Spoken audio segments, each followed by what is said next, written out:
I had been secretly married to my CEO husband for 6 years, but he still would not let our son call him dad. After he missed our son's birthday again because of his secretary, I took out the divorce agreement and left with our son for good. The usually calm man lost control and stormed into the office to demand where we were. This time, neither my son nor I would come back. Mr. Clark, I'll be going abroad for further studies next month. Here is my resignation letter. Mr. Clark looked at me in surprise. This is so sudden. I told him the excuse I came up with. My husband is in Australia. I want to take our child there so we can be together. He nodded. That makes sense. Raising a child alone here must be hard. We all thought you were a single mother. I smiled. I was not, but soon, I would be. As I stepped out, I ran into Matthew Grant and Quilla Xander walking toward me. Matthew was my boss and the father of my child. 7 years ago, I was his personal secretary. One chaotic night, after too much drinking, we had a child. This year marked the 6th year of our secret marriage and the 6th year he refused to let our child call him dad. Matthew walked slowly, as if he were deliberately matching the pace of the woman beside him. Quilla was holding a report in one hand and clutching the hem of Matthew's suit with the other. Their lovey-dovey act was almost painful to watch. As we passed each other, my heart sank. I could not help saying, "Matthew." He stopped and looked at me with a cold expression. "Miss Langley." His polite but distant tone carried a warning.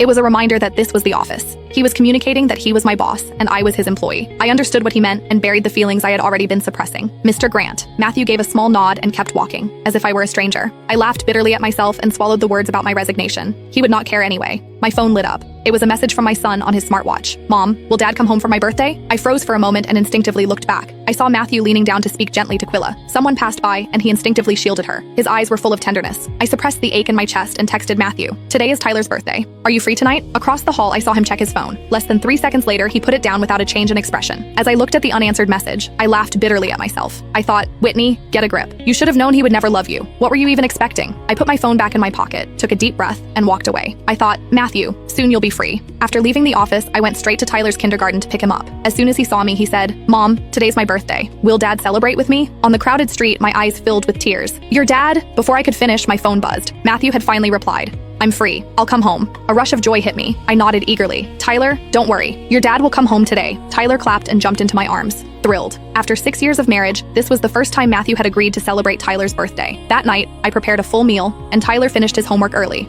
1 hour passed, then 2, then 3. I sent message after message on my phone. I asked Matthew if he was coming, but as usual, there was no reply. Tyler seemed to understand. He looked at me hesitantly. "Mom, is Dad too busy?" A sharp pain hit my chest. I wanted to explain, but no words came out. In the end, I said, "It's okay. I'll always be with you." Tyler did not ask further questions. He quietly picked up his birthday hat. "Mom, can you put it on for me?" I nodded. As I reached for it, I noticed Quilla's latest social media post. "Today was great. I really enjoyed myself." The photo showed a beautifully plated dish at a high-end restaurant. Even though no one's face was visible, I noticed the wedding ring peeking out in the top right corner. It was the one Matthew and I had chosen when we got married. He had always worn it on the pinky of his left hand. He didn't want others to know that he was already married. How ironic. The ring that was supposed to symbolize marriage had become a symbol of Matthew's single life. On Tyler's 6th birthday, he was having a candlelit dinner with his lover at a fancy restaurant.